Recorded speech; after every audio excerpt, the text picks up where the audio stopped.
Pagtulunan sa Biblia, ang bag-ong tugon.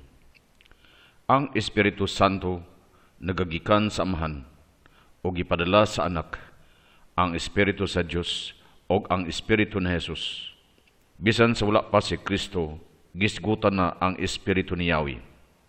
Gahom sa Dios nga iyang gihatag sa mga manluluwas, sa mga propita, sa hilig sa arti o sa malamon. Sa pagpasakop sa simbahan, ang Espiritu na dawat sa rito sa pagtapion sa mga kamot, nga sagad mosunod sa bunyag. Hinuon, mahimo nga ang Dios mohatag og kalainan o kausaban sa mga lagda, dili sa mahikot sa mga sakramento. Ang Espiritu gihatag kang bisan kinsa, sumala sa gidakon sa kaayo sa gasa ni Kristo, o gipadayag niya ang iyang presensya sa lain-laing mga gasa. Kining mga gasa sa Espiritu naghimo nato mga sakop sa usara ka lawas nga nagkalinlain o nagkahiusa. Ang espirituhanong mga gasa nga sagad gitawag og mga karisma o mga gasa makayo alang sa katilingban. Tungod ini matawag sabni nga mga serbisyo o ministeryo o mga buluhaton. Bisan na said ta nga kini mga gasa o ministeryo tinuod lang kung nagdasig ni sa matuod nga gugma o panaghiusa. Ang labing importante ini mao ang ministeryo sa pagkaapostol sa mga magtutukod og adtong nagupot og mga katungdanan sa mga simbahan. May tungod sa lagda sa pagpangalagad, gawas sa 12, dunay uban nga gitawag og mga apostol. Ang mga propita, may puruhan nga si Apollo, propita, ingon man si Timoteo og Tito. Ang mga obispo o mga inspektor nagupot og aktibong papel sa mga konsiho sa mga presbitero. Ang espirituhanong mga gasa bisan naglinlain nagigikan kini ni Kristo. Ang bugtong ulo o kinahanglan magtumong ni sa kayusa sa nagtubo nga lawas. Ang Kristohanong kinabuhi gitawag kaniadto og dalan og wala ni pasukara sa talagsaong kasuguan, hangtod nga ang gipangayo sa moralidad bahin sa pakihilawas gilambigit ni Pablo sa pagtuo ni Kristo og dili sa bisan unsang balaod. Ang Kristiyanos nga Hudiyo kagikan nagpasabot usahay sa ilang sinultian nga si Jesus milig-on sa balaod sa daang kasabutan. Apan sa kasagaran ilang nasabtan nga ang bag-ong balaod nga gisangyaw ni Jesus mipuli sa balaod sa daang kasabutan. Ang bugtong sugo sa paghigugma mipuli sa daghang lagda sa balaod ni Moses. Apan giingon sab nga gipalingkawasta ni Kristo sa tanang balaod nga tawhanon og dili lang sa balaod sa mga Hudiyo. Busa ang inatong sabton nga sa paghisgot og balaod ni Kristo, ang pulong balaod nagdalaglaing kahulugan. Wala ta maghatag og dakong bili sa tawhanong paningkamot pagtuman sa balaod. Apan angay nga awhagon nato ang matag tawo sa pagbukas sa kaugalingon nga magiyahan sa espiritu. Ang bugtong makabag-o sa kasing-kasing o makatabang sa pagtuman sa balaod. Ang atong pagsulod sa simbahan, makahimo natong mga bag-ong binuhat, mga anak sa Amahan. Ang Espiritu gihatag na kanato nining kinabuhia, isip pa si unang tilaw sa piho o balaang kinabuhi sa langit. Sukad karon ni usa na ta uban sa tulo ka Dios nung persona. Ang Kristohanong kinabuhi naglantaw ng daan sa makanunayong pagbulig sa tao uban sa Dios nga naglihok diha niya, pinaagi sa Espiritu. Namatay ta sa sala o kinahanglan tang mamatay sa mga buhat sa karni. Gibag-o ta og angentang mulakat sa mga bag-ong dalan. Gihimot tang tarong og balaan, angay tang mulakaw isip mga balaan. Nalingkawas ta apan kinahanglan luwason nato ang atong kaugalingon. Gihatag kanato ang gugma sa Dios og angitang mulahutay og mutubo ining maong gugma. Ang bag-ong kinabuhi sa Kristiyanos nahatagag kusog pinaagi sa pag-ambit sa Eucharistia, pinaagi sa mayong mga buhat og pinaagi sa pag-ampo, tinubdan ni sa kalipay, sa kagawasan, sa kalinaw og sa pasalamat. Uban sa paglahutay, mubungan ni kabag-uhan sa tibok pagkatao, makatabang ni sa tao sa iyang pagkarelasyon sa Dios isip anak. aron mabuhing sukaranan sa espirituhanong balay. Ang Kristohanong kinabuhi nagpadayag labaw sa tanan og tulo ka gahom nga kasagaran gitawag natog mga teolohikal nga hiyas nga nagpasabot nga nagikan ni sa Dios og nagpunting niya ang pagtuo, paglaom o gugma. Ang pagtuo nagpasabot. Una, ang akto sa pagtuo nga sa pagbag-o naghatag natog kabalaan og hustisya nga angay sa Kristiyano. Ikaduha, ang gasa sa pagtuo nga makahimong mga milagro. Ang unang mga hiyas nga bunga sunang akto sa pagtuo. Ang Kristohanong pagtuo, pagtugyan sa kagalingon ngadto sa pulong sa Dios. Sumala sa nadawat sa mga propita og ni Kristo pinagi sa pagsaksi sa mga apostol. Nagdawat ni suli pagdugang o pagkuha sa tibuok nga pagtuo nga gihuptan sa simbahan isip tradisyon sa mga apostol. Ang Kristiyanos dunay samang panglantaw sa magtutuo sa daang kasabutan. Karon hinuon miabot na nato ang katumanan sa mga pulong pinagi sa pagkatao sa pulong sa Dios. Sa pagkatao ni Jesus, ang Dios misulti nato dili pinaagi sa sambingay og pananglitan. Ang pagtuo naglihok pinaagi sa gugma og nagpadayag sa gugma diha mismo sa mga bulaton. Ang pagtuo kinahanglan mo lambo uban sa kaybalo sa Dios, uban sa gugma. Ang pagtuo mo'y kinaiya nga ngayong huptan sa nagpuyo diha sa kahayag og mo'y kahayag sa kalibutan. Ang paglaom na tao sa pagtuo diha sa mga saad sa Dios. Naglaom ta sa dili nato makita og sa dili matugkad sa atong hunahuna. Nagtuo ta nga ang Dios maunungon. Aduna tay pagsalig sa Dios nga nagpalahutay nato sa pagtuo og gugma. Ang paglaom nagkulugan og paglahutay og kamakanunayon taliwala sa mga pagsulay. Ang Israel naglaom nga ang Dios magpauswag sa ilang yuta og sa gingharian sa hustisya. Pagsangyaw ni Jesus sa gingharian, iyat lang gipahinumduman nga kining atong paglaom may pagkatilingbanon, apan gihatagan sab niyag pagtagad ang tinagsa nga paglambo sa kaluwasan, samtang nag-anang paglambo ang pagtuo sa pagkabanhaw. Naglaom ta sa pag-ambit sa himaya sa Dios, may samata sa Dios, kay ato siyang makita, dungan ta nga mabanhaw, aron pagsudong sa Dios og mahimong usa ka lawas diha ni Kristo. Diha lang sa Dios makaplagan nato ang matuod nga kalipay og pagkatao nga iyang padulngan. Moni ang atong kabilin. Ang gingharian sa Dios naana sa pagpuyo sa grasya sa Dios. Mao nga ang tanang panghitabo sa kinabuhi bisan ang material nga panginahanglan nalambigit ining gingharian og kalambuan sa Kristohanong kinabuhi. Isip anak sa Dios, nagpaabot siya sa pagkaon matag adlaw gikan sa mahan og mga siya sa kauglingong panginahanglan og sa panginahanglan sa kalibutan uban sa pagtuo nga ang Dios maghatag niya sa gikinahanglan sa ingon mo balo sab siya paghatag sa uban. Ang pagpaabot sa pagbalik ni Kristo pinakasentro sa Kristohanong paglaom. Ang pag-abot nga gitawag parusiya nagkulugan og pagduaw o pagpadayag. Kining pagbalik may kasagarang gituuhan sa unang Kristiyanos. Kining pagpaabot aktibo nga paghulat, pagtukaw aron dili masuyop sa kalibutanong mga bili og kahakog. Mahimo ni nato nga makanunayon og malahutayon sa mga pagsulay og panglutos. Maglipay ni bisan sa pag-antos, himunta ining ligdong og gawasnon. Ang Dios nagpaila sa iyang kaugalingon kang Moises, isip siya nga mao siya og isip maluluyon. Apan sa panahon nga nailhan na si Jesus, si Juan mingon, ang Dios gugma.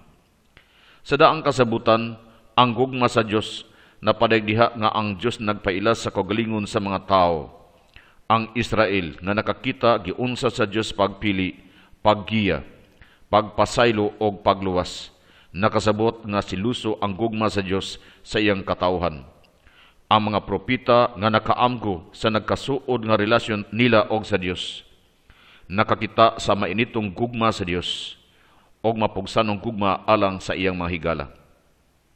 Ang paghigugma sa Dios mao'y pag-unang sugo alang sa Israel og nagpadayon ni nga nag-una alang sa Kristiyanos. Sa pag-abot na ni Jesus, gisulayan niya pagbutyag ang talagsaong gugma samahan alang sa iyang anak. Ang tubag gibasla ni Jesus kining gugma samahan pinaagi sa hingpit nga pagtugyan sa kaugalingon, diya sa hingpit nga pagtuman sa kabubuton samahan. Kining maong gugma nga nagsugwak gikan siyang kasing-kasing, gipadayag niya sa mga higala, sa mga hinikawan og sinalikway, sa mga makasasala, sa iya mismo mga kaaway og sa tanang katawhan, aron masinati sab nila ang gugma samahan. Nahigugmata ni Jesus sa pagtuman siyang pulong o sa pagbiya sa tanan aron pagsunod niya. Sa iyang pasyon o kamatayon, nakabot ni Jesus ang kinatumyan ining maong gugma. Ang gugma niya alang samahan, mituman bisan sa iyang kamatayon sa krus. Samtang nagpakahilom ang amahan, iyang giatiman o gipasaylo ang matag tao, gitugyan ni Jesus ang tanan sa matag usa. Ang paghigugma sa sigataw kadaghan hisguti sa mga teksto sa daang kasabutan. Hinuon sa daghang bahin sa balaod o sa mga propita, giingon nga dili ta makapahimuot sa Dios kung dili ta magtahod sa uban. Ang paghatag kanilang hustisya, ang pagpalingkawas nila sa pagdaog-daog o ang pag-atiman sa labing ubos. Gilambigit ni Jesus ang duha ka labing dagkong sugo. Ang paghigugma sa sigataw mo'y batakan sa Kristiyanong pamatasan sa paagi nga misulay ni pagsunod sa gugma samahan nga hingpit og maluluyon. Tubag ni sa maong gugma sa Dios nga unang nahigugma nato. Ang gugma mao ang gahom nga gipaambit kanato sa Espiritu Santo og nabuhi ni sa pagpamalandong sa walay kinutubang gugma ni Kristo. Sa bisperas siyang pasyon, gilig-on ni Jesus ang iyang pahayag nga ang paghigugma sa usag-usa bag-o niyang sugo. Ang Kristohanong gugma gasang walay kinutuban nga magdala nato sa pag-alagaray sa usag-usa. Mulatas ta ngadto sa tanan sa walay pag-isip sa mga babag sa katilingban. Mapaila ni sa pagpasaylo, lakip sa mga kaaway, nagdasig ni nato sa pagpaningkamot alang sa pagsabot sa uban, sa pagtahod sa iyang mga huna-huna, sa pagdawat sa iyang kakulangan. Ang gugma nga andam paghatag o pagdawat, makapalambo sa simbahan, o muhatod ni nato sa kahingpitan. Sa tibok Biblia, ang pag-ampo dili mahimulag sa paglihok. Ang mga modelo sa pag-ampo migiya sa katawhan sa Dios. Ang pangamuyo ni Moses alang sa Israel. Nagbilin si Moses og sumbanan sa pangamuyo. Gipahinumduman niya ang Dios sa iyang kamaunungon. Ang kaugalingong dungog, nag-aghat niya sa dili pagbiya sa Israel, kung dili sa pagpasaylo. Ang pag-ampo ni David, Solomon, Ezekias, Judas Macabeo, og ni Judith. Ang pag-ampag hinulsol ni Esdras, Nehemias, og ni Daniel. Ang pag-ampo sa pangaliya talagsaong tulumanon nga gibuhat sa mga propita. Ang ilang mga pulong, og pag-ampo nakatuman o nakapugong sa panghitabo, mao nga gitawag si Abraham og propita tungod siyang gahom sa pagpangaliya. Pag-ampo alang sa Sodom, mao gihapon kini ang gibuhat ni Elias, ni Amos, ni Jeremias. Ang mga propita nabahin tali sa kaluoy sa gisilutan niyang katawhan og sa gugma sa Dios nga giluiban. Ang iyang pag-ampo pagpakig-atubang sa Dios.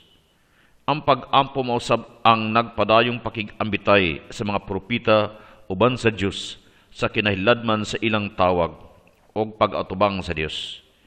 Ang mga salmo, basahon sa mga pangagyion sa katawhan sa Dios. Ang pag-ampo mugulag gikan sa panginahanglan sa tao mismo nga naghangyo. Wala sila mangayo sa mga butang nga langitnon, apan sa konkretong mga butang nga gikinahanglan sa panginabuhi. Ang pag-ampo mo ay kanunay paghikalimot sa kaugalingon aron pagdayeg sa Dios, og dili paghikalimot nga ang iyang kaayuhan naa sa Dios. Mohangyo siya nga makakita sa Dios og mopuyo sa iyang pinuy-anan. Si Jesus nag-ampo, labi na sa dili pa mohimog dagkong desisyon.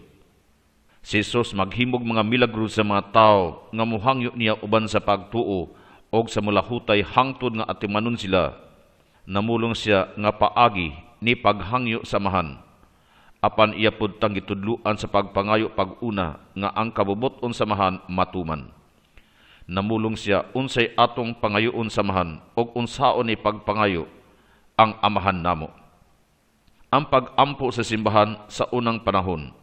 Sa templo sa mga Hudiyo, pinaagi sa pagbayo sa mga kamot, sa pagluhod, katalimbanong pag-ampo sa malisud nga kahimtang. Ang mga sulat ni Pablo naglakip sa mga awhag sa pag-ampo, og ang diha-diha nga pasalamat, alang niya ang pag-ampo sa pangamuyo, pakigbisog, o kanunay ibalansi ang pagpangamuyo o pagpasalamat. Ang pag-ampo sa ngalan ni Jesus ang ay himuon sa miambit sa misyon ni Jesus o bukas nga magiyahan siyang espiritu. Hingpit ni nga pag-ampo sa nakaabot pagdumili sa kaugalingon, dili inaghat sa tawhanong kahakog, apan dinasig sa espiritu sa pagkasinagup nga mga anak. Kining pag-ampua gihalad samahan sa paagi nga antibok natong pagkatao nagtinguha unsay kabubot-on samahan og unsay makapadali sa pag-abot sa iyang gingharian. Nangay tagpiho nga mga butang apan sa laing bahin ang Espiritu Santo ray atong gipaabot. Kining pag-ampua kanunay dunggon og nagdalag kalipay. Ang pulong misyon nagkalugag gipadala. Si Jesus gipadala samahan aron pagdalag maayong balita sa Israel.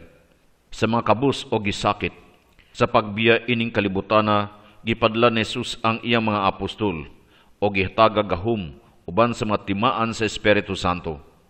Ang pulong apostol nagkulugan o gipadala. Human sa dusi, ang simbahan nagpadayon pagpadalag mga apostol o misyonero. Ang apostol kinahanglan ipadala sa simbahan sa mga ang dusi gipadala ni Kristo. Ang taha sa misyonaryo bulaton sa mga apostol o sa Espiritu Santo. Nga uban nila misaksi sa kamaturan. Ang Espiritu mudasig sa apostol. Ang mga pulong sa mga apostol mauunyay magdala sa Espiritu ngadto sa naminaw. Ang mudawat sa mga apostol mudawat sa samahan o sa anak. Ang mga misyonaryo magsangyaw sa Ebanghelyo o maayong balita.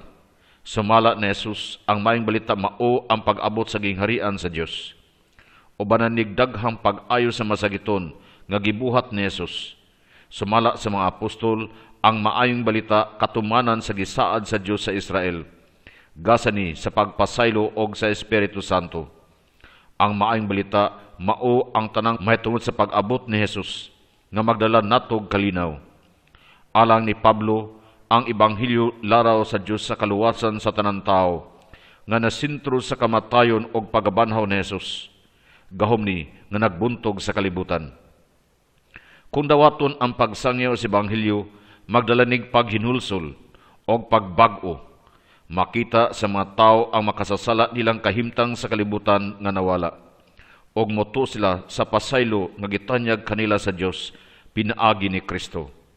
Kining kabag-uhan sa kasing-kasing o kahiladman sa pagkatao lahi sa pagbiya lang sa mga bisyo. Buhat niyo sa Dios. Sa pikas bahin kung isalikway sa katawhan ang gisangyaw, malaglag ang katawhan og katilingban. Ang pagsangyaw dili lang ang pagpahibalo sa Ebanghelyo, apan ang paghimo ini nga maayong balita nga magpalingkawas sa tao sa konkretong kahimtang siyang kinabuhi. Ang Ebanghelyo mag-alim sa kanatibuk-an sa pagkatao, kalingkawasan ni gikan sa naandang relihiyosong panglantaw nga nag-ulipon sa tao, o gikan sa mababag nga katilingbanon, nagdala ni kabag-uhan sa kinatibuk-ang kultura o sa radikal nga pagsaway sa madugdoogong sistema sa katilingban, nagdala ni kahingkod sa paghukom o sa pakiglambigit sa uban. Ang nagsangyaw sa Ebanghelyo may musab nga mga saksi ni Kristo.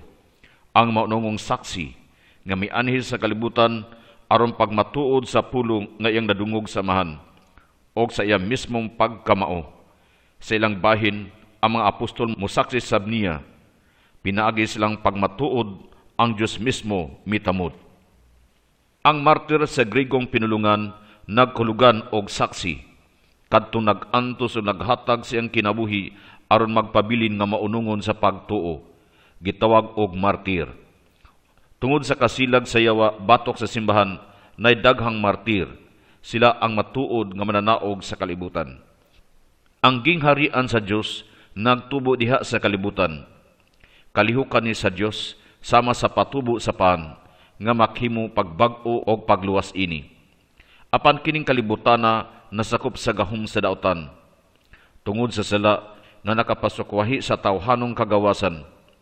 Sa kamatayon gibuntog ni Jesus kining gahom sa daotan.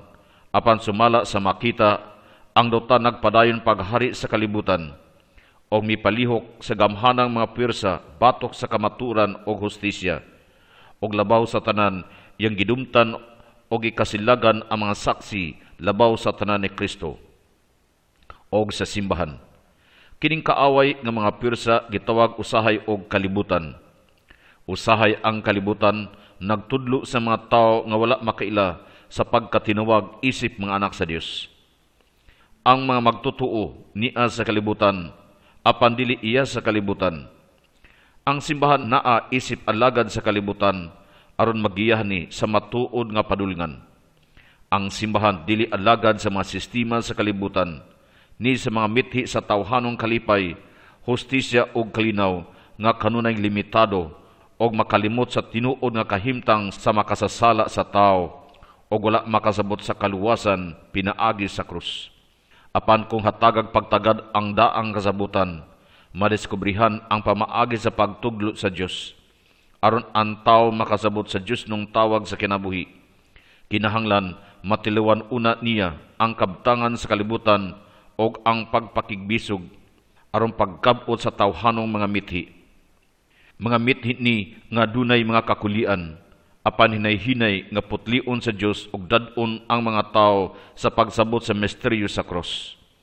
Alang sa kagalingong paglambo ug alang sa kayuhan sa kalibutan, ang magtutuo kinahanglan manggilabot sa kalihukan sa kalibutan. Sa ingon mibulig siya sa Dios nga magbubuhat, nga nagpadayon pagbuhat ug pagmugna. Ang simbahan makalaom sa panahon sa kalinaw ug makasangyaw sa ebanghelyo. Sa dapit diin ang impluensya ini makita og ang tanang katukuran sa tao maubos na sa iyang panalipod. Hinuo na ay panglutos, gawas pa na ay mugula nga mga iskandalo sulod sa simbahan. Aron pagbatok sa simbahan ang yawa mudapig sa mga mini nga mga tinuuhan og sa marihimin nga madugdaugon og usahay magpatuo nga murag midaog siya. Human sa daghang kalisdanan, mabot ang panahon sa katapusang panagtagbo o ang panahon sa Antikristo, pasiuna sa pag-abot ni Kristo o sa pagkabanhaw. Unsay atong padulngan human sa kamatayon, kausarata mabuhi o ang atong kaulay katapusan nag-agad ining usara ka kinabuhi. Dunay ubang basahon sa daang kasabutan nga naghisgot sa kinabuhi human sa kamatayon. Ang atong padulngan mao ang pagkabanhaw sa panahon nga maabot si Kristo aron paghukom sa mga buhi og minatay. Unsay atong hitsura human sa pagkabanhaw? Unsang matanga sa lawas og pagpuyo ang atong masinati? Labaw sa tanan kining matanga sa kinabuhi, pag-ambit sa himaya sa Dios, ato siyang makita, mahigugma og mausabta siyang kasamahan og mahimong espiritu uban niya. Kining matang sa pagpuyo kanunay gilarawan nga katilingbanon og malipayong kinabuhi. Dili ba mabuhi kadto nangamatay hangtod nabot ang katapusang adlaw sa pagkabanhaw? Lisod ning pangutanaha sa wala pa si Jesus. Kanus abag o palang sa mga Hudiyo ang pagtubahin sa pagkabanhaw sa mga patay. Apan klaro ang pagtulunan sa bag-ong kasabutan. Ang balaang kasulatan naghisgot pinaagig simbolo sa mga tao nga dayag og tinuyong misalikway sa gugma sa Dios. Kanunay natong madunggan ang pulong impyerno nga tugbang sa langit alang sa mga pinili. Ang mga tawrang putli og walay bisag jutayng mansa sa sala ang makahimo pagduol og pag-atubang sa Dios. Unsay mahitabo sa mga magtutuo nga namatay sa grasya sa Dios, apan namansahan gihapon sa tawhanong kahuyang ug kakulang. Ang simbahan nagtudlo nga naihigayon kanus-a putlion sa Dios ang tao sa kamatayon o human sa kamatayon.